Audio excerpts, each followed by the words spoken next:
Výchovné problémy, kyberšikana nebo rizikové chování a jeho prevence. I těmto tématům se bude věnovat druhý ročník konference Škola jako místo setkávání, kterou chystá společnost Wolters Kluwer redakce řízení školy ve spolupráci s Národním pedagogickým institutem a Základní školou poznávání. Ve studiu Legal One v Praze na Děkance vítám psycholožku a garantku sekce školní a kariérové poradenství Lenku Krejčovou. Dobrý den. Dobrý den. Na jaká další témata se mohou účastníci těšit?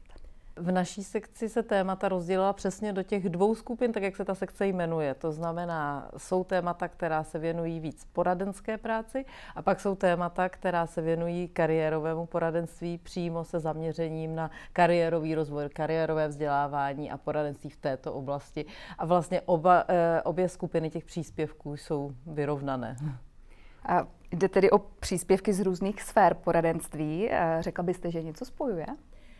Myslím si, že je hodně úzce spojuje to, že jsou zaměřené na rozvoj, na pozitivní rozvoj, na podporu dětí, dospívajících pedagogů, že vlastně všechny ty příspěvky nabízejí témata, která mohou ukazovat, jak se v poradenství jak s klienty dá pracovat, jak je podporovat, jak je rozvíjet. I když jste na začátku zmiňovala spíše negativní okolnosti, které přivedou klienty často do poradenské práce, tak všechna témata, která se objevují v naší sekci, se zaměřují na pozitivní rozvoj, na podporu klientů, na podporu učitelů, dětí, žáků, dospívajících, na hledání cest, jak i v nepříznivé situaci najít něco pozitivního, anebo jak těmto nepříznivým situacím předcházet, jak rovnou se snažit působit pozitivně.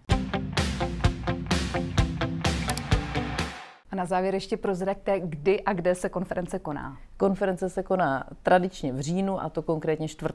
října na Novotné Holávce. Tolik Lenka Krejčová, děkuji vám za rozhovor. Pěkný den.